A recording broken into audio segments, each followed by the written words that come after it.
Aujourd'hui, je voudrais vous parler d'un sujet qui concerne tout le monde, qui s'appelle l'alimentation. Mais alors, pas l'alimentation qu'on voit partout, hein. Alors, je sais, vous entendez parler de l'alimentation biologique, végane, sans allergènes, une alimentation équilibrée, une alimentation saine et tout ce qu'il y a avec. Bon, c'est bien, mais j'aimerais qu'on élargisse un petit peu le champ. Parce que toute cette alimentation dont on parle, c'est une alimentation qui nourrit uniquement le corps physique. Mais nous ne sommes pas qu'un corps physique. Et ça, j'aimerais bien pouvoir vous le transmettre. J'aimerais que vous puissiez prendre conscience que un être humain, c'est un corps physique, mais plein d'autres corps aussi. Et tous ces corps-là doivent être nourris. Et donc, penser l'alimentation que sur le plan du corps physique, c'est oublier qui nous sommes. Et donc l'alimentation peut être une véritable voie initiatique pour prendre conscience de qui vous êtes, prendre conscience de la réalité de l'être humain, c'est-à-dire une réalité qui évolue dans plusieurs dimensions. Quand on dit plusieurs dimensions, tout de suite on imagine des trucs près des étoiles avec bon bref. Non, c'est pas ça dont je parle. Je parle de plusieurs dimensions corporelles. Et ces dimensions corporelles, vous en connaissez, je pense, quelques-unes, hein. Déjà, le corps physique, vous le connaissez, c'est le plus concret, c'est le plus stable.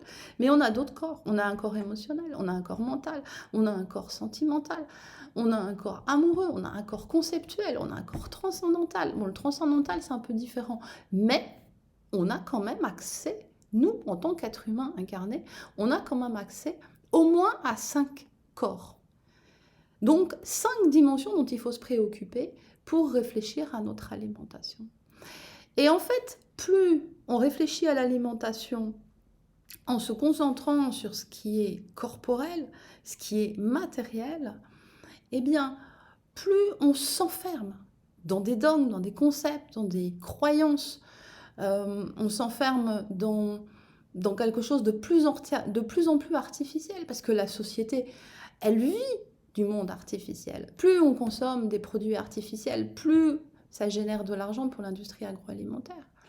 Tandis que plus on prend conscience que l'alimentation peut nourrir d'autres corps beaucoup plus éthérés, qui nous appartiennent, qu'on utilise tous les jours, eh bien plus on s'aperçoit en fait qu'on va aller vers quelque chose de naturel et quelque chose de beaucoup plus libre.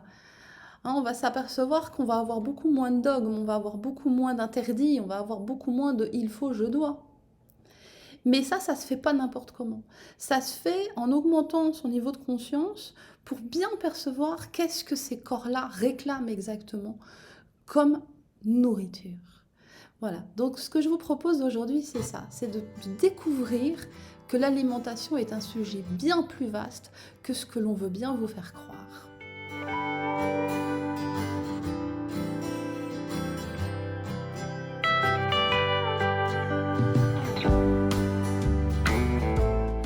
Alors, je vous ai préparé un tableau pour que vous puissiez mieux comprendre ce que je vous raconte, sachant que j'ai juste placé les 5 premiers corps, ça va jusqu'à 12. Mais nous, en tant qu'êtres humains coincés dans une incarnation terrestre, si on arrive à conscientiser et à équilibrer parfaitement ces 5 corps-là, c'est déjà vachement bien. Alors, pour revenir à cette notion d'alimentation et ce que je voudrais mettre en avant par rapport à l'information qui est contenue dans l'alimentation, contrairement à ce qu'on nous dit toujours, hein, qu'il n'y a que la forme qui compte, je voulais vous faire ce rappel. Donc le corps physique, vous le connaissez, c'est notre corps le plus dense, le plus stable. Euh, il doit être mobile, hein, donc tout ce qui va, à travers l'alimentation, protéger la mobilité du corps, la fluidité du corps, aussi bien dans ses mouvements que dans la circulation des fluides qui sont à l'intérieur, c'est à privilégier. Un corps qui s'encrasse ou qui s'enraidit ou qui se rigidifie, que ce soit par une alimentation déséquilibrée qui alourdit le corps ou par des rigidités, où là on va parler de psychocorporel, hein, des rigidités dans les autres corps qui vont limiter sa mobilité, il faut faire attention à cette notion, hein. Il est le siège des sensations et des perceptions brutes, hein, sans analyse.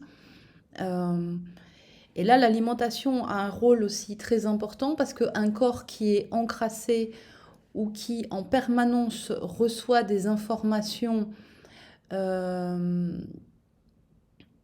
qui vont l'alourdir, c'est un corps en fait qui aura beaucoup moins de sensations, qui aura beaucoup moins de perceptions, puisque tous ces capteurs seront englués. Tous les capteurs du corps seront déréglés, si je peux dire ça, hein. Comprenez qu'en fait, le corps fonctionne en fait avec des feedbacks, des informations qui sont perçues par des capteurs, et c'est le cerveau qui va analyser, hein. Il y a tout un système nerveux autonome qui permet l'analyse de ces sensations et de ces perceptions pour pouvoir après engendrer un mouvement. Mais si les capteurs à la base sont englués, hein, puisqu'ils sont souvent dans le tissu conjonctif, et le tissu conjonctif c'est la poubelle du corps, eh bien en fait on perd énormément d'informations. Après, en plus, ces sensations et ces perceptions corporelles, c'est là-dessus en fait qu'on s'appuie pour pouvoir fonctionner dans notre environnement, hein. Nos actions vont être en partie drillées par toutes ces perceptions que nous avons. Et notre champ d'expérience va être vécu en fonction de nos capacités corporelles, de nos capacités physiques. Ce qu'il faut comprendre, en fait, c'est que ce corps de matière, il est issu de la terre, hein. Il est donc fabriqué à partir des éléments de la terre. Et ces éléments, c'est les éléments du vivant, les éléments de base de la constitution du corps, qu'on appelle le chon, hein, c'est-à-dire carbone, hydrogène, oxygène et azote. Et notre corps a besoin de ces éléments-là pour pouvoir fonctionner. Le deuxième corps qu'il nous faut nourrir et alimenter, c'est notre corps émotionnel. Alors ce corps émotionnel, comme il porte son nom, hein, c'est le siège des émotions, qui va donner, en fait, il va donner le début de notre personnalité, hein. Je dis le début parce que ce corps est encore très instable, et c'est à nous, en tant qu'être humain incarné, de travailler avec lui pour le stabiliser. Et donc, plus nous allons travailler notre corps émotionnel, plus nous allons aussi le nourrir de belles choses, d'informations qui vont l'aider à s'étendre, l'aider à se dilater, plutôt que d'informations qui le font se rétracter et s'appauvrir. Plus notre personnalité va se peaufiner, va se raffiner. Il est fait en fait de nos réactions internes face à ce qui se passe à l'extérieur et face à ce que perçoit le corps physique. Donc c'est vraiment un corps qui nécessite une recherche de notre part de stabilité. Stabiliser ce corps émotionnel doit être une de nos priorités. Il possède en fait grosso modo les mêmes sens et les mêmes capteurs donc, hein, que le corps physique, mais ceux-ci sont beaucoup plus raffinés dans la perception, hein. Et où je veux vous emmener par rapport à l'alimentation, c'est que le corps émotionnel est en lien avec la chimie du corps. Pourquoi ? Parce que ce sont les neurotransmetteurs, hein, au niveau du cerveau qui en fait vont générer les émotions. C'est pas un truc totalement déconnecté du corps. C'est pour ça que il existe des pratiques thérapeutiques, d'ailleurs que je pratique, qui s'appellent en fait des techniques psychocorporelles, hein, où on va aller chercher les émotions qui sont piégées dans le tissu conjonctif, dans la chaîne musculaire ou dans le fascia, hein, mais c'est toujours en lien aussi avec cette chimie du corps.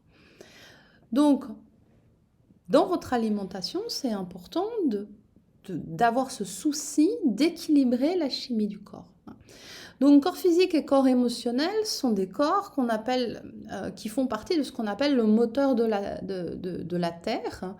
Hein, c'est ce qui permet, je dirais, à la machine humaine d'être en vie et de fonctionner. Hein. C'est pour ça que l'alimentation de ces corps reste très proche du monde de la forme. Même si effectivement la vibration, hein, qui est dedans est importante, c'est pas avec ça que ces corps-là se nourrissent. Hein. Ces corps-là se nourrissent effectivement des formes, donc d'éléments chimiques, de molécules qui contiennent évidemment des informations, mais on n'en est pas là. Par contre, notre troisième corps, le corps mental, lui devient beaucoup plus éthéré puisqu'il fait partie, avec le corps qui est au-dessus du corps sentimental, il fait partie de ce qu'on appelle le moteur de l'humain. Hein. Il est en fait ce moteur qui est un peu entre ciel et terre, puisque après on a les corps amoureux et le corps conceptuel, hein, qui sont au-dessus, qui font partie de ce qu'on appelle le moteur du ciel. Mais le corps mental et le corps sentimental, c'est vraiment les corps qui sont à la jonction entre le monde physique et le monde plus éthéré.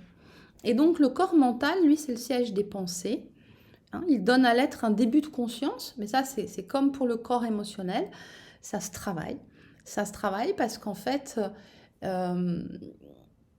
si le corps émotionnel n'est pas en équilibre, n'est pas stable, hein, le corps mental va en permanence analyser les émotions du corps émotionnel.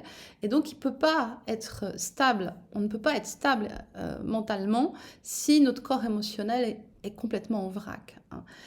Ce corps mental nous permet en fait de réfléchir sur les fonctions des êtres et des choses, sur les motivations profondes et sur les intentions complexes. Et là, ça devient intéressant parce qu'en matière d'alimentation, il va falloir comprendre que l'information qui est contenue dans l'aliment contient également les motivations profondes et les intentions complexes de 1, celui qui les mange, 2, celui qui les fabrique, 3, celui qui les vend, etc. Hein, donc c'est une chaîne d'informations qui est contenue dans l'aliment et c'est le corps mental en fait qui est apte à décrypter ses motivations et ses intentions. Alors pour ça, ça nécessite en fait cet apprentissage de la stabilité pour apprendre la maîtrise, pour pas se laisser capter par un monde émotionnel qui est en déséquilibre. C'est aussi pour ça qu'on dit qu'on a tendance à manger nos émotions. Et si on mange nos émotions, on ne peut plus avoir de discernement quant à nos choix. Hein, parce que le corps mental, c'est le pilier du libre choix. Non seulement le libre choix dans le choix de l'aliment, mais aussi du libre choix dans le choix de l'information qui est contenue dans l'aliment. Hein. C'est le pilier, en fait, entre la balance, l'équilibre que l'on va trouver entre la forme et l'information, entre la polarité masculine et la polarité féminine, hein, qui sont contenus dans l'aliment. Et c'est pour ça que c'est le corps qui est le siège du discernement. Et qu'on ne peut pas discerner si nos émotions ne sont pas stables. Et si on mange nos émotions, c'est-à-dire que dès qu'on a un coup de spleen, ou qu'on se sent mal à l'aise, on va se réfugier dans des aliments doudous, du sucre, des chocolats, des machins comme ça. Vous comprenez bien que la logique du mental, elle ne peut plus rien faire du tout. Hein. Et alors, le corps mental travaille normalement en équilibre, hein, avec le corps sentimental qui, lui, n'a vraiment plus beaucoup de forme, hein, mais est surtout de la vibration. Et c'est le siège des sentiments, c'est ce corps-là qui nous donne en fait un début de permanence dans nos prises de conscience. Hein. C'est-à-dire qu'en fait, c'est un corps qui nous permet de découvrir en fait que nous sommes uniques, avec chacun nos talents, chacun notre façon de réagir, notre façon d'être, ce qui nous fait vibrer en fait. Et il garantit donc en fait la survie de cet aspect unique, hein. Et c'est ce corps sentimental en fait qui est le siège de ce qu'on appelle notre petite voix, c'est-à-dire l'intuition, hein. C'est-à-dire que c'est là, dans ce corps-là, que se rencontre notre soi inférieur, c'est-à-dire physique, émotionnel, mental, avec notre soi supérieur, c'est-à-dire ce double de nous-mêmes qui n'est pas matériel, mais qui vit dans le non manifesté, mais qui est nous-mêmes, hein. Et donc, en fait, quand on se connecte à notre corps sentimental, on se connecte aussi à notre soi supérieur et donc à notre guidance propre, hein. Et c'est pour ça que dans ces cas-là, nous ne sommes plus du tout influençables par les modes, par les opinions des autres, par les concepts des autres, par les je dois faire ça parce que j'ai toujours fait ça et parce que l'humanité a toujours fait ça et on m'a dit que c'était comme ça que ça devait se faire et on m'a dit que c'était comme ça que ça fonctionnait et on m'a dit que c'était la vérité, hein. Quand on a un corps sentimental qui s'est développé, qui petit à petit avance vers sa maturité, on a ce qu'on appelle en fait cette notion de souveraineté, hein. Et c'est là où en fait par rapport à l'alimentation, on va pouvoir écouter notre petite voix pour savoir quel aliment est bon pour nous maintenant, hein. Et là, on sort de tous les concepts du soi inférieur, c'est-à-dire de toute l'éducation, les croyances, tout ce qui nous a été rabâché depuis qu'on est tout petit, pour enfin écouter notre propre voix, la voix de notre soi supérieur, la voix de notre double éthéré, qui lui sait, au-delà du temps, hein, puisqu'il est dans l'éternel présent, il sait, il voit d'où on vient, où on en est et où on va, il le sait, et donc il va pouvoir nous influencer avec des choix qui nous correspondent à 100%. Et en fait, ce sont des choix donc, qui vont aller au-delà du mental et ce sont des choix qui sont toujours faits pour nous emmener vers l'abondance de bien-être, de santé, et pourquoi pas l'abondance financière, etc. Mais dans le cadre de l'alimentation, on n'en est pas là, hein. Et donc, en fait, quand on est connecté à cette souveraineté intérieure, eh bien, on ne va pas se laisser influencer et on va manger ce qui est bon pour nous maintenant. Quoi qu'en dise la science, quoi qu'en disent les amis, quoi qu'en dise la famille, on sait à l'intérieur de nous que cet aliment-là est bon pour nous maintenant. Peut-être qu'il ne le sera plus dans 1 heure, mais maintenant, il est bon.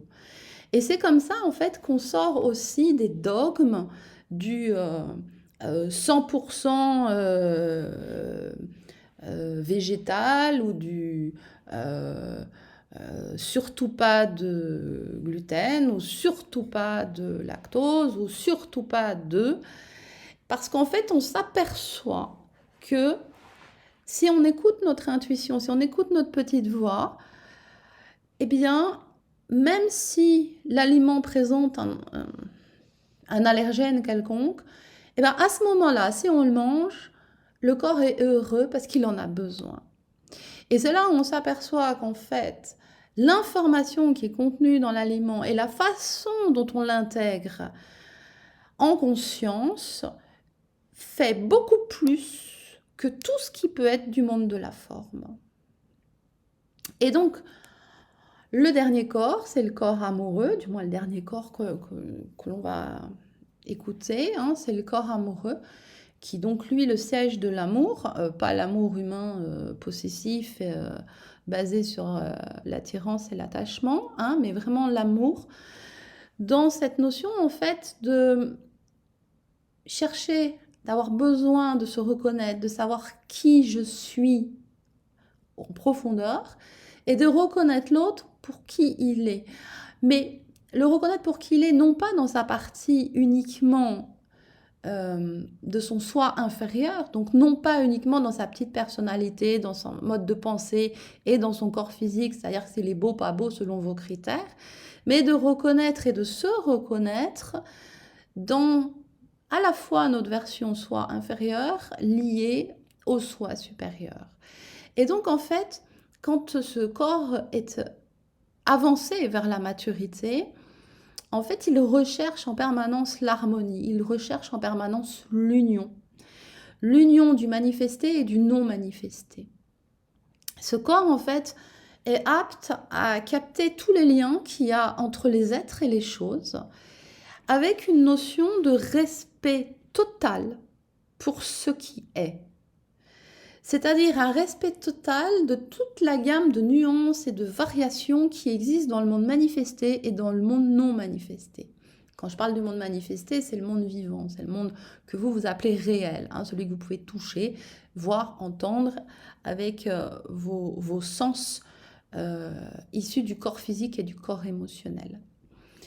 Et c'est là, en fait, où, par rapport à l'alimentation, là, en fait, on n'est plus dans le pour, contre, mais on va chercher vraiment l'essence.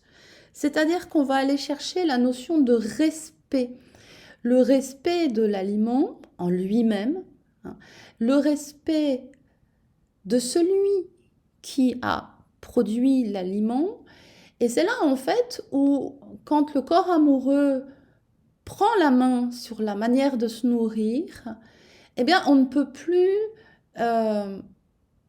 accepter de manger une carotte qui n'a pas vu un humain.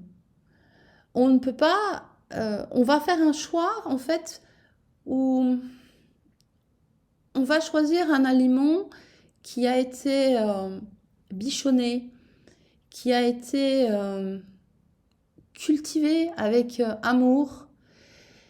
Et donc on va avoir du mal à cautionner tout ce que l'industrie agroalimentaire peut faire subir à l'animal, peut faire subir au végétal, peut faire subir à la terre et peut faire subir à l'humain aussi. Et donc en fait, quand on est dans cette notion de respect, eh bien en fait on va être dans la gratitude. On va se remplir de gratitude en même temps que l'on mange. Et ça, c'est précieux parce que ça permet petit à petit d'amener l'être humain tout naturellement, grâce à son cheminement à travers l'alimentation, à augmenter son niveau vibratoire, à augmenter son niveau de conscience et à développer en lui-même tout ce qui est le plus beau en fait. Et c'est un parcours d'initiation, c'est un parcours de découverte de soi, de découverte du vivant, qui peut se faire à travers l'alimentation, à partir du moment où on arrête définitivement de ne voir l'alimentation que comme quelque chose qui fonctionne dans le monde des formes. L'alimentation va au-delà du simple nutriment. L'alimentation va au-delà de la molécule. L'alimentation va aussi au-delà du plaisir du goût artificiel. Et c'est là où on prend conscience qu'en fait, plus on recherche l'artificiel, parce qu'on a été conditionné à adorer ça, plus on s'éloigne de la nature, et plus on s'éloigne de notre chemin d'évolution et donc de nous-mêmes et donc de notre source d'abondance qui est notre soi supérieur ou notre double vibratoire. Voilà ce que j'avais envie de vous transmettre à travers l'alimentation. J'espère que ça vous a intéressé et surtout ouvert à un autre discours que le discours mainstream où il faut courir après la carotte parfaite qui sort en fait d'une industrie qui est mécanisée à outrance et où il n'y a plus grand chose comme essence. Voilà, si vous avez des questions, n'hésitez pas, soit par mail, soit à travers les commentaires. Au plaisir, au revoir.